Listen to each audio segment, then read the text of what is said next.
Hey folks, Chris Crazyhouse here, back with some more Chris Crazy commentary. If you like my commentary and you like the things that I put up on this channel, make sure you go ahead and subscribe to this channel and make sure you hit that like button and also hit that notification button so you know when I upload content on this channel. So, real sad news that I want to talk about today, and that is the passing of the brother Thomas Lester Jr., also known as Tiny Lister, but also known as Debo from Friday. Real sad news that that brother passed away. I believe he was 62 years old, and they're maybe saying that there were some complications with COVID. I won't confirm that because I don't know that for sure. That's the only thing I've heard from news media, but you know the media never gets things right all the time. Also, he had been sick for a while, like he had been having some health issues for some time now, so it could have been a common cold or the flu that would cause his death at this point. But I didn't want to talk about the sad part about his passing. I wanted to talk more about his life and what he meant to me as a black male growing up back in the late 80s and the 90s. You know, this brother meant a lot to me. I remember him so well from a lot of different movies and a lot of different TV shows. I mean, he's been working in Hollywood forever. You know, like I said, he's done TV, he's done movies, he's been in music videos. So he's like a staple of entertainment for me growing up. Like, he meant a lot to my childhood. I know everyone remembers him as Debo when he was in the movie Friday, playing basically the ultimate bully. I mean, I thought he was funny in that, but seeing him there was not the first time for me taking notice of him. I will always remember him as Zeus from the WWF movie No Holds Barred. That was the first time I took notice of him. And, you know, that movie is one of my guilty pleasures. I'm not afraid to admit it. I mean, I love wrestling, and I was a big wrestling fan when I was a kid in the 80s and all into the 90s and the Attitude Era. But Tiny, he worked during the time where wrestling was just completely over the top in the 80s. This was the heyday, the golden age of the WWF, where you had larger than life characters like Hulk Hogan and Macho Man Randy Savage. And it was, I mean, those days are just amazing to me as far as wrestling goes. And those days it meant a lot to that young generation, people who are my age in their 30s and 40s. You remember those days very well because you were a kid then and you were completely into it when you were watching it. I mean, wrestling back then was basically like a live action comic book. I mean, if you wanted a live action comic book movie, you had to look no further than pro wrestling back then. And that's how the characters were.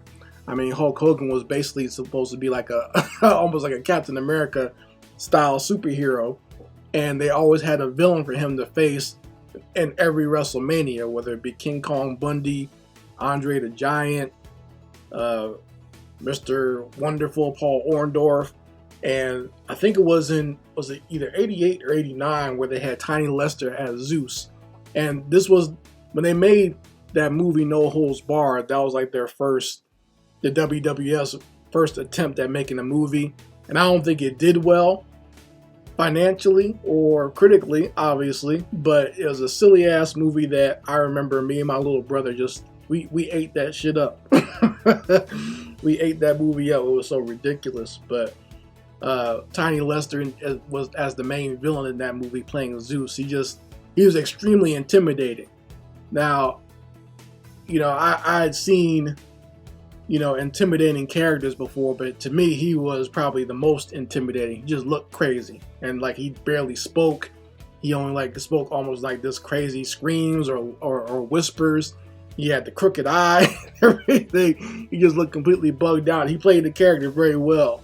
And then they brought him in to the WWF to actually compete in actual wrestling matches back then. And I've been rewatching a lot of those promos and some of those matches this week after I found out that he passed away, and just been laughing my ass off. Some of that stuff is still as fresh and as funny as it was back then. I mean, the clip of him wrestling Hulk Hogan in the ring and snapping Hulk Hogan's neck is hilarious. Like, I know a lot of people who are not into wrestling might not get the humor in it. They say, "Oh, this is not real. This is fake. So why are you so entertained by this?" But like I said, it's like watching a live action comic book or a cheesy action movie, but in live performance. It's the fun of it. You get into it, and it's suspension of disbelief. You're having fun with it. I guess it's for people who like soap operas. You know that's not real, but you get into it just as much, right? So, seeing that Hulk Hogan get his neck snapped by Zeus is just hilarious to watch, and I still love it to this day. I was watching the promos with Zeus, Macho Man Randy Savage, and his girl at the time, Sherry Martel, the sensational Sherry, and it's sad watching those promos knowing that all three of them are actually dead now. They all passed on, but watching them and getting a big smile on my face, laughing at the promos, and Macho Man doing Macho Man as he always does. He's turned up to 15 or 25 all the time. I can't even say he's turned up to 10. That dude's turned up all the time. And Zeus is just acting just as crazy. I think he yells or screams Hulk Hogan like 20 times in those promos. It's like what, he doesn't even have any real sentences. He just screams. Hulk Hogan is trying to grab the cameraman the whole time. And Sherry, she's bugged out as well. There's a promo where they're in a steel cage, and Sherry literally climbs the steel cage in the promo while they're supposed to be doing the interview, talking about, "You don't know where I'm going to be, Hulk Hogan. You don't know where I'm going to be." It's ridiculous. It's over the top. But like I said, I love it. I actually miss those days of wrestling when it was that over the top. It doesn't have to be as realistic as some people make it seem it needs to be. Even the Attitude Era was ridiculous, just in a different way, in a more adult style. But yeah, man. And like I said, seeing this brother pass away, it's tough to see that. He brought so many great memories to me. I remember when he was the president in the movie The Fifth Element. He was like the president of humanity. I think he's played a Klingon a couple of times in Star Trek. I'm trying to think. He's made so many TV appearances. I remember when he was on Martin as when Gina hired a butler to clean up the house. He was the butler, and Martin got jealous because he's basically doing butler work with no shirt on. He's just in there in like a tight tank top. And I also remember when he was on The Fresh Prince, when Carlton went down to the hood and became quote unquote ghetto. He's hanging out with the thugs, and Tiny Lister was one of the thugs there. So just lots of great memories, man.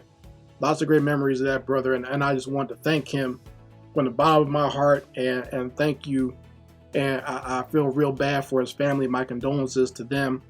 But just know that, your family member was very much appreciated. We loved him.